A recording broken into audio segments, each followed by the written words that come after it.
Bonsoir à vous, quelle joie de vous retrouver en ce dimanche qui inaugure pour nous, les chrétiens, les catholiques, eh bien, le début de ce qu'on appelle la semaine des semaines. Nous sommes rendus aujourd'hui au dimanche des rameaux et de la passion du Seigneur et nous sommes à la veille des fêtes pascales. Et ce soir, nous allons aborder, comme tous les dimanches, le dernier chapitre. Aujourd'hui, ce sera le dernier volet de la lettre pastorale 2025 en télévision.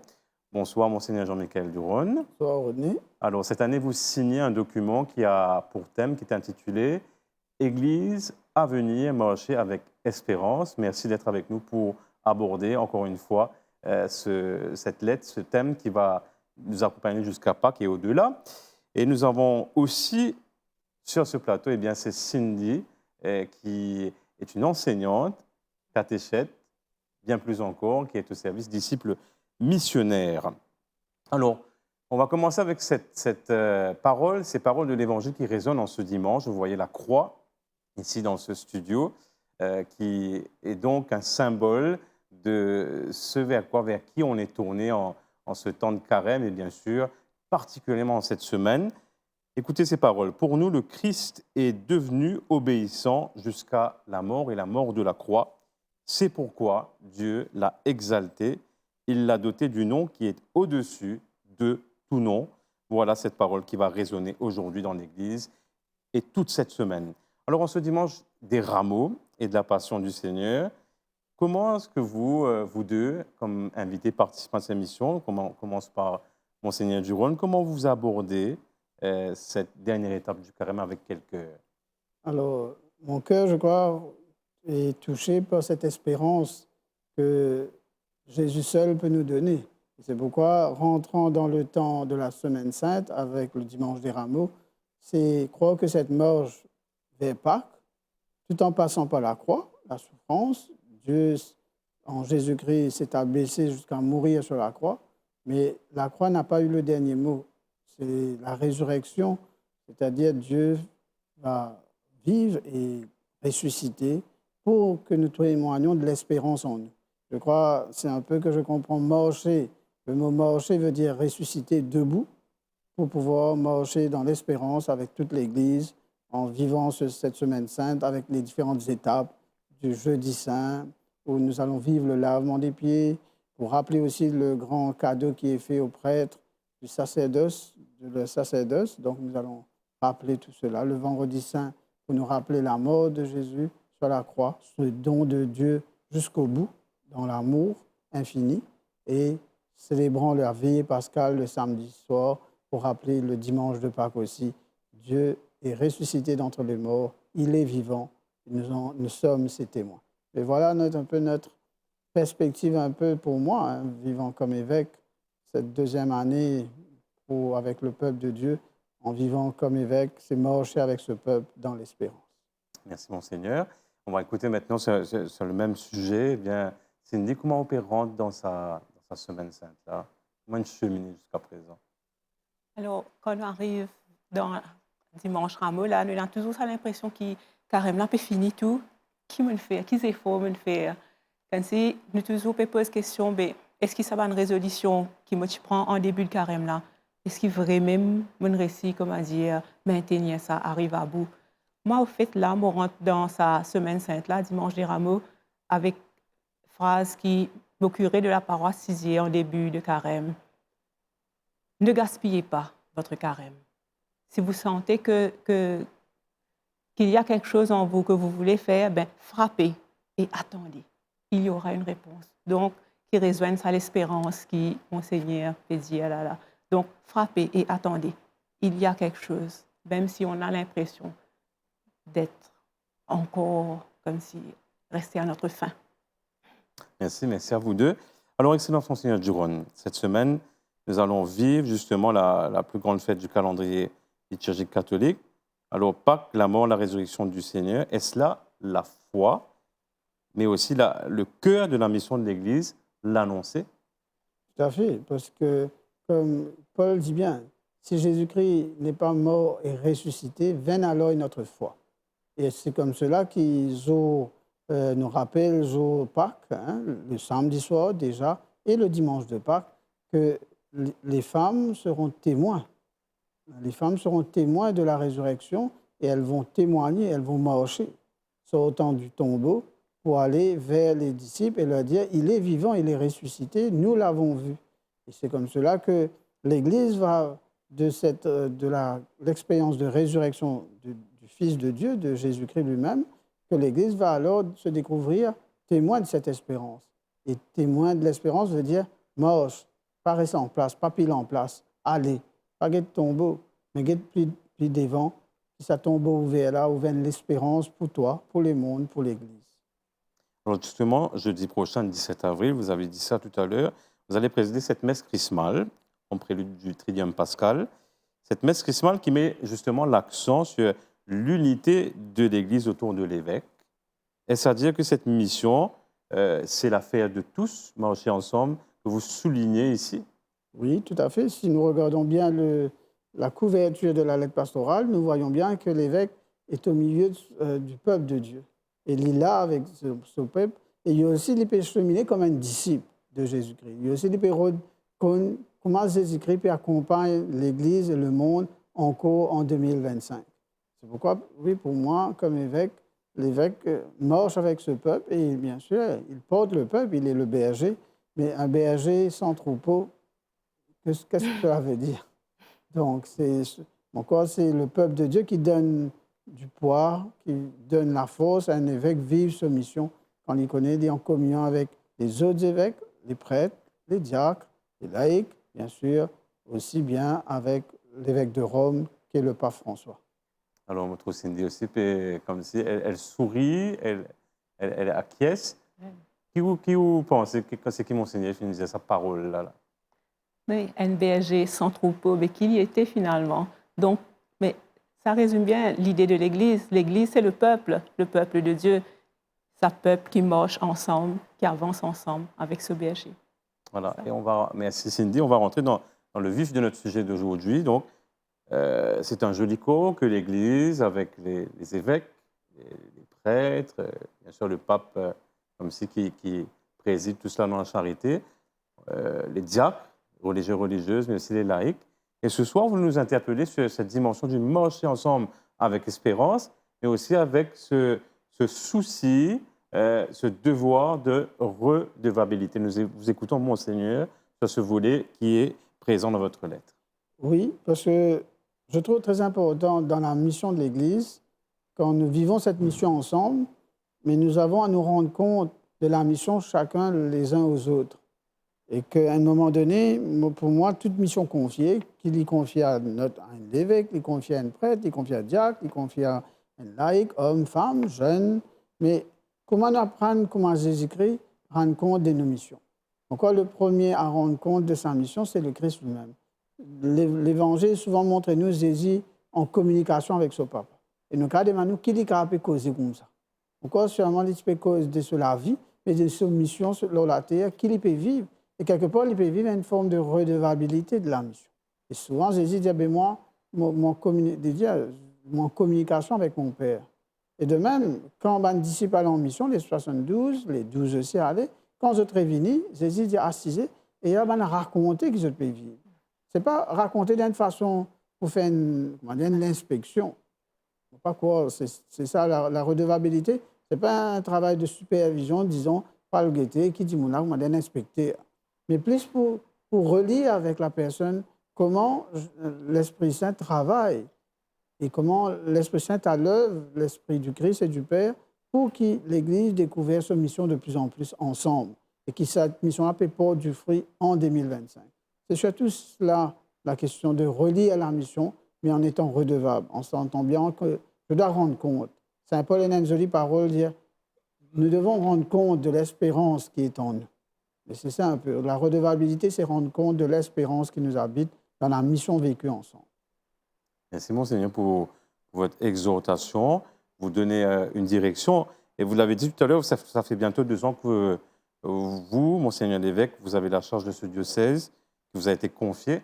On sent dans votre cœur et dans votre lettre pastorale ce désir d'associer donc l'évêque, les prêtres et les laïcs à la mission. comment dans votre, peut-être d'abord votre pastorat, et bien sûr maintenant dans l'épiscopat, vous faites l'expérience du bienfait du marcher ensemble. Est-ce qu'il vous laisse ou interpeller et est-ce qu'il finit la même divergence? Et comment on finit sur ça? Racontez un peu sa progression là. Pourquoi déjà, quand moi, dans un groupe d'église, moi, je peux accompagner les enfants dans la CE, l'Action catholique des enfants, ou soit moi, dans la JOC, la jeunesse ouvrière chrétienne, comme séminariste, comme jeune, moi, je trouve très important qu'il nous ait un temps que nous relie à nos missions. C'est ça la redevabilité. Et il fait d'une façon très, très, je crois, de manière simple, mais prendre le temps d'écouter, s'écouter mutuellement. Qu'est-ce que l'Esprit Saint me dit de la manière dont je vis ma mission? Et quelles sont les attitudes, quelles sont ma manière de me comprendre. Et puis, comme on a le séminaire pour ma formation de prêtre, mon jeune dans l'Église de France aussi, cette manière de relier, ce qui est intéressant, nous assiser des fois, nous assiser prêtres, religieuses, laïcs, diacres, mais nous assisons ensemble et chacun peut raconter la mission, comment ils peuvent vivre la même mission qu'ils écrivent confier à l'Église. Et puis, comme moi-même, je suis prêtre, je suis mon père depuis 2005, 7 août 2005, pour moi, c'est fort dans mon mission. Je ne peux pas vivre dans mon mission tout seul. On est toujours entouré de laïcs, de religieux, religieuses avec qui nous vivons la mission ensemble. Et qui nous demandent encore ce désir de vivre cette mission de manière synodale. C'est comme si, je ne crois pas que l'Église, dans ce nature même, elle est synodale. Elle est synodale. Elle est faite pour marcher ensemble. Ne pas qu'à comprendre l'Église, disons, c'est vrai, un temps, tu penses à une église pyramidale, le pape, les évêques, les laïcs, mais nous remarquons que ça, l'église là, il n'est pas poutiné dans le temps, au contraire, il est effondré, ça. Mais une église que du monde marche ensemble, le plus encore construire l'unité, la communion et la participation ensemble. Et c'est ça que la redevabilité, dans différentes missions qui m'ont vie, que ce soit responsable de la catéchèse, que ce soit responsable de la pastorale des jeunes, ou bien dans différentes missions secrétaires au niveau de la CEDOA des évêques, conférence des évêques, et on se marcher ensemble, et qui est plus enrichissant. Quand on marche ensemble, les autres soutenaient où dans la faiblesse pour avancer.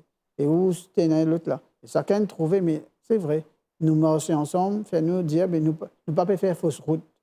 Nous pouvons discerner dans la même mission, dans la même direction. C'est ça, donc vous dites ça dans peut-être le discernement synodal en communauté, cette dimension communautaire, alors parfois le discernement, cette collaboration-là.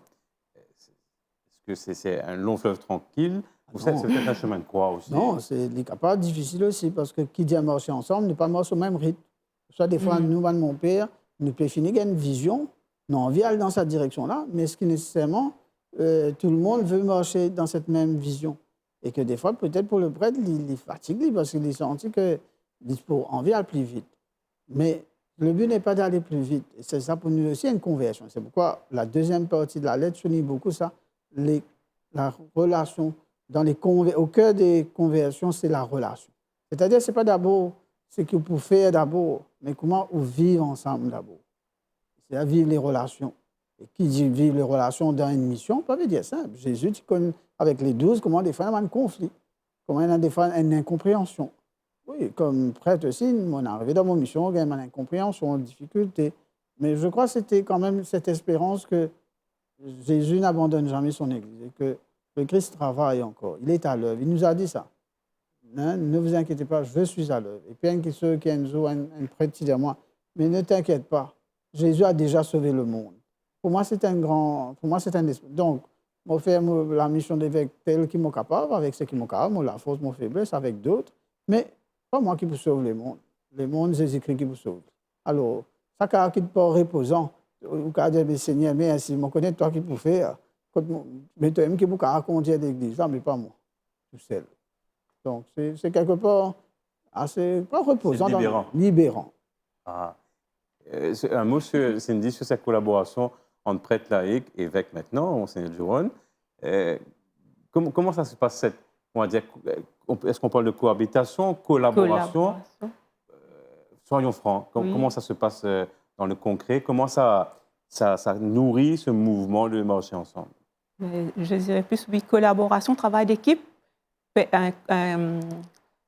consultation en permanence, donc redevabilité, retour, un mot qui passe dans la tête là, on rend compte, nous venons rendre compte de sa mission qui finit confier nous là. c'est pas la mission, quelque part, ne nous appartient pas. C'est une mission que nous recevons. Nous avons été appelés pour cette mission. Et là, nous venons nous rendre compte, toujours en consultation, pour savoir justement, est-ce qu'il m'appelle dans la direction qui peut bien là, ou ça me peut faire fausse route, est-ce qu'il m'a bien arrêté, vous pouvez consulter mon ban collègue, par exemple, au niveau de la catéchèse, sur la paroisse, ben, consulter ben, différents, comment on appelle, référents, ben, différents responsables d'équipe, ben, qui nous peut faire là, quand nous pour aller là, est-ce qu'il est correct ça, est-ce qu'il n'est pas bon ça? Ensuite, à ce moment-là, essayer d'avancer, rectifier quand il faut rectifier. Important, rectifier. Alors, Monseigneur, vous dites dans la lettre pastorale donc, il était important de vivre cette conversion. Et comment dans le concret, vous pouvez faire appel à votre lettre justement, quand vous parlez de cette démarche synodale en communauté, un discernement communautaire synodal, quels sont les exemples un peu qu'on peut voilà, donner là pour que cette démarche se réalise?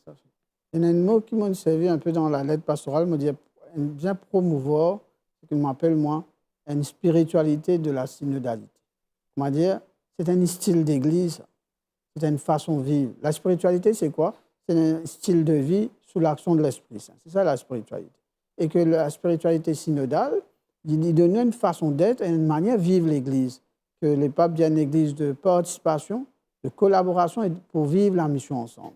Et c'est pourquoi, à un moment donné, une parole qui ne vient pas de moi, mais vient du document qu'il n'est pas François, il donne tout mon évêque et qu'ils ont dit publier, donc à Internet, ce document final, ce rapport du synode du 26 octobre 2024, il dit qu'il y a une spiritualité synodale, née de l'action de l'Esprit Saint, qui demande d'abord l'écoute de la parole de Dieu.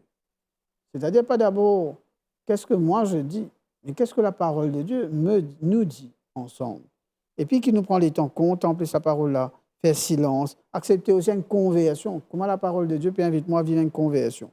Et là, il demande aussi l'humilité et l'attitude derrière ça. C'est-à-dire l'humilité, la patience, disponibilité pour pardonner et être pardonné. Parce que pour vivre la mission ensemble, bien sûr, nous sommes des humains. Et des fois, une bande du monde, quand on vit la mission, nous confronter. Des fois, on a une tension. Des fois, on a une blessure aussi, une parole dite ou une attitude. Mais pour vivre cette spiritualité synodale, si vous ne pas sans lesquels ou accepter, vivre, donner le pardon et recevoir le pardon de l'autre, comment vous pouvez avancer dans la mission ensemble?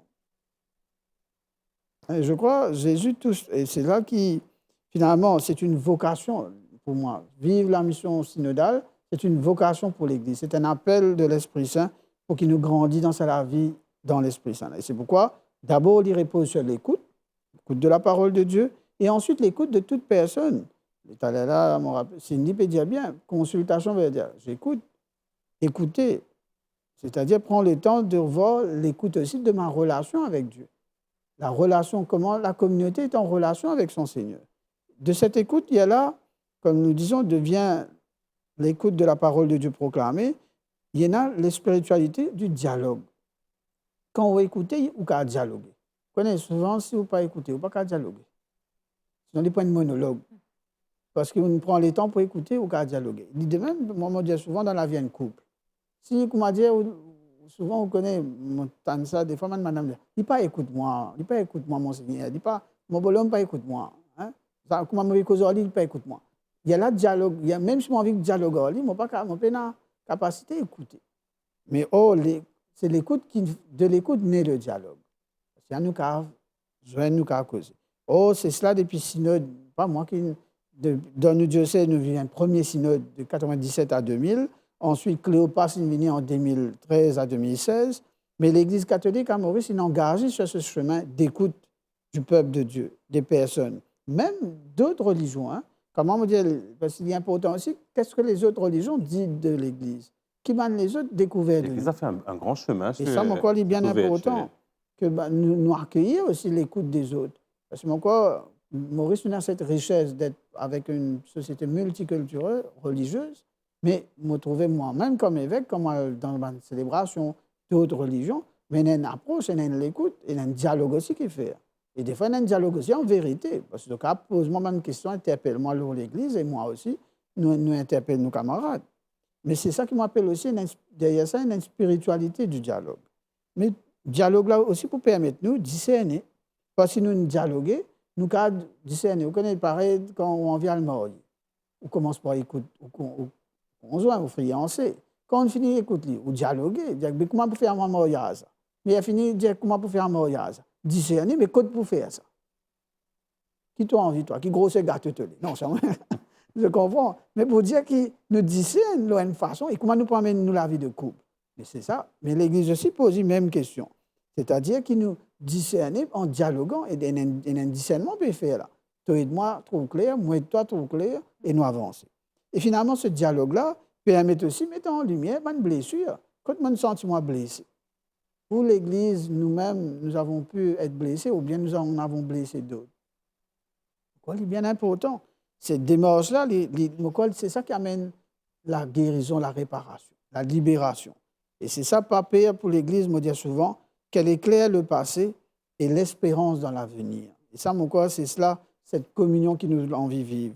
Et c'est pourquoi, entre prêtres, diacres, évêques, laïcs, religieux, religieuses, nous sommes capables de permettre, nous, dans le dialogue, permettre nous de dire nos souffrances, sans qu'ils nous sentent nous visés, mais nous dire la souffrance que nous portons pour que la mission avance. Et de cela, alors, naît le discernement qui amène, nous comprendre mieux nos missions pour vivre une conversion et vivre l'espérance. Et c'est ça qui m'appelle prendre soin des relations avec les autres. Finalement, le but, c'est quoi? Marcher ensemble pour prendre soin des relations, pour que dans ces relations, quand nous prenons soin, mais nous sentions aussi nous qu'à avancer mieux. Pour moi, cette expression du marcher ensemble, c'est un peu cette manière dont Dieu fait alliance avec nous. Nous rappelons beaucoup dans le chemin de l'Exode, comment Dieu écoute son peuple. Nous boutons ça, jour la vie pascale. Dieu écoute son peuple. Dieu dialogue avec son peuple. Dieu marche avec son peuple, discerne. Même sur les difficultés, les blessures que le peuple lui fait, Dieu discerne avec ce peuple. Et alors, il y a une meilleure relation entre le peuple et Dieu lui-même. Mais je trouve que c'est ça, ce marché synodal, que nous peut dire là, cette spiritualité synodale. Alors, il est bon peut-être que Cindy ici soit là avec vous parce que vous avez travaillé ensemble, collaboré à 5 heures de Marie. C'est une paroisse qui a été fondée par le Père Laval. Tout à fait. Alors, c'est intéressant, hein? Comme c'est de sa manière, de sa confiance qu'il lui fait, notamment Madame Cindy. L'évêque parle de la place des femmes, des jeunes. Père Laval, Cindy, comment se fait lui? Comment on trouve ça témoignage du Père Laval aujourd'hui dans le concret? Madame se place dans l'Église notamment pour cette collaboration, ce marché ensemble. Alors, c'est vrai, la place des femmes dans l'Église aujourd'hui, hein, il peut prendre de plus en plus, comme si l'ampleur, il peut gagner tout ce sens. C'est mentionné dans la lettre, là, une femme qui a été nommée à la curie.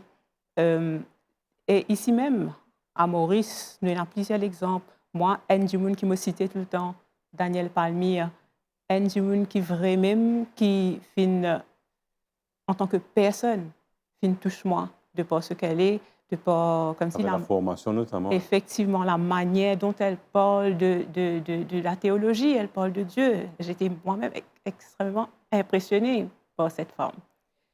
Et bon, Père Laval, par exemple, chez nous, à Petite-Rivière, 5 heures de Marie, à l'époque, nous connaissons avec Père Laval Fanny Desfosses, qui est là comme collaborateur, qui nous donne un coup de main pour monter la communauté. Et aujourd'hui, peut-être, nous sommes capables de dire, à l'exemple, il y a pas mal de femmes qui se donnent comme si gratuitement par rapport à la catéchèse, pour accompagner les enfants, pour être là pour Caritas, pour d'autres services de la paroisse. Ces femmes-là sont là. Peut-être pas avec grands moyens, pas avec grande connaissance, éducation, mais être là tout simplement pour donner de leur temps, pour donner du peu qu'elles peuvent apporter. Monseigneur, dans votre lettre, vous dites quelque chose, vous reprenez le Lumen Gentium, le document de l'Église, hein, qui dit que tout bon baptisé, c'est un sacerdoce commun. C'est intéressant de relever, ça pouvait nous dire un peu plus dessus. C'est-à-dire que quand l'Église cause soumission, l'égale dignité, une légale dignité dans la mission divine par nous baptême. Et qui nous tout par nous baptême, nous ne recevons même l'Esprit Saint et même mission, prêtre, prophète et roi, comme nous disons. À cela, chacun prenait une façon de vivre. Vivre ce baptême, soit dans la vie consacrée, religieuse, soit comme prêtre, hein, comme diacre, ou bien il y en a qui peuvent vivre comme dans la vie du mariage, ou bien qui peuvent vivre dans le célibat, mais pas pour engager dans une communauté religieuse, mais pour vivre cette mission. Il y a des jeunes, il y a des enfants, et nous tous, par nous baptême, c'est ça qui donne nous sa même mission. Et c'est ça qu'on appelle le sacerdoce commun. Le sacerdoce commun, c'est-à-dire le commun à tous. Qui fait que nous pouvons marcher ensemble dans l'Église, c'est parce que nous ne marquons pas la même grâce du baptême. Et que c'est ce baptême-là qui est prioritaire, qui est premier, avant même qu'il nous gagne les autres vocations. Soit vocation de prêtre, vocation de mariage, vocation de consacré. Tout commence d'abord par la grâce du baptême. Et c'est pourquoi l'image du synode, comme montrer nous tous marcher ensemble, personnes porteuses d'un handicap, jeunes, enfants, âgés, personnes âgées de tout âge, de toute origine. Mais c'est ça, dans l'Église, c'est pourquoi le pape, le jour de Pâques, fait ce qu'on appelle Obi et Orbi.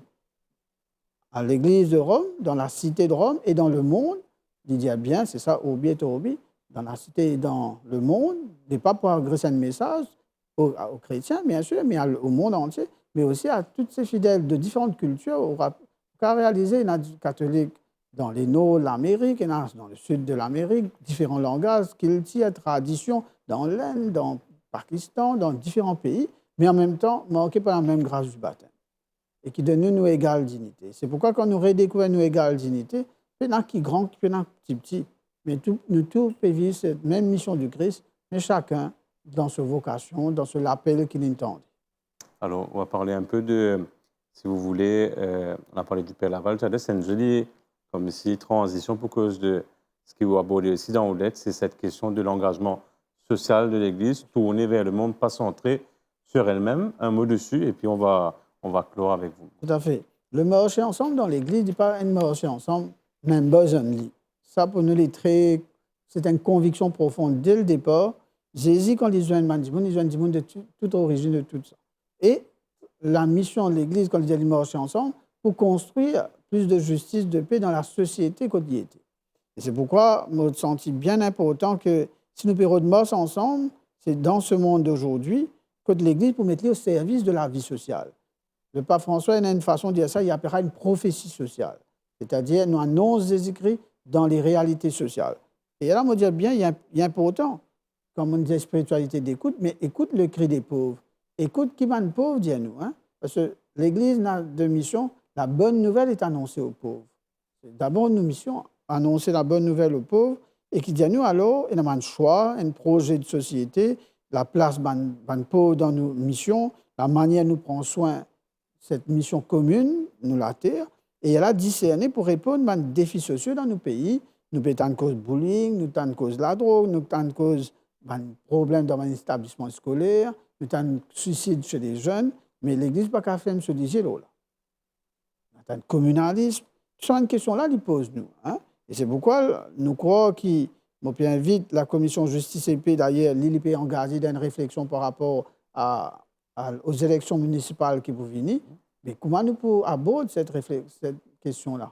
Voilà, les élections peuvent arriver, mais est-ce que nous pouvons une parole pour dire à la société mauricienne sur la question du devoir, du droit de vote? Qu'est-ce qu'il nous a pour dire comme citoyen? Deuxième question, je invite aussi toute une réflexion le 24 mai prochain. Nous pouvons écouter du monde, pas une ONG qui peut écouter, pas une organisation d'église, nous pouvons écouter du monde qui peut vivre une situation de pauvreté, qui nous a en question pour dire à l'Église. Alors ça, nous pouvons vivre également. Et puis pour les Agaléga, vous trouvez que justement, c'est la visite, voilà, le vice-premier ministre avec le ministre et tout ça, mais l'Église aussi pose des questions dans son mission. Comment il peut prendre compte ce que la société agaléenne peut vivre et que nos missions d'Église ne sont pas vivre de la même manière à Maurice qu'à Galéga. Donc tout ça, c'est ce qui m'appelle, moi, se marcher ensemble dans la question sociale. Et que si l'Église ne peut pas faire un synode juste pour, comment dire, juste ce qui est en dedans.